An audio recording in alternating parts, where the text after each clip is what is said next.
هنعمل رنجة وأسهل طريقة لتنظيف الرنجة وسلطة البطارخ بالطحينة، تبقى طعمها تحفة للناس اللي مش بتحب تاكل البطارخ. بعد كده لما تدوق الطريقة دي هتعجبهم جدا. حطيتها على النار دقيقتين على كل جنب لحد ما القشرة ابتدت تتشال معايا. بالمقص هنشيل الراس والديل ونبتدي نشيل القشرة اللي عليها، وابتديت انضفها.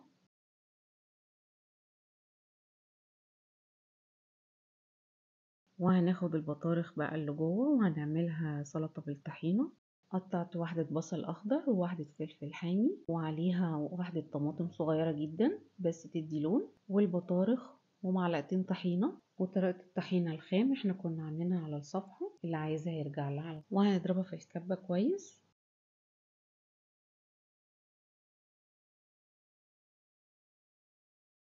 وليمونة ومعلقتين خل.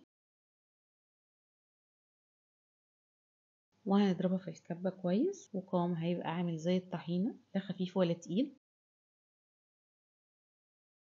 ودي طريقة سهلة وبسيطة للطارخ للناس اللي مش بتحب تاكلها، هتحبها جدا بالطريقة دي. طحينة مخليها طعمها مميز.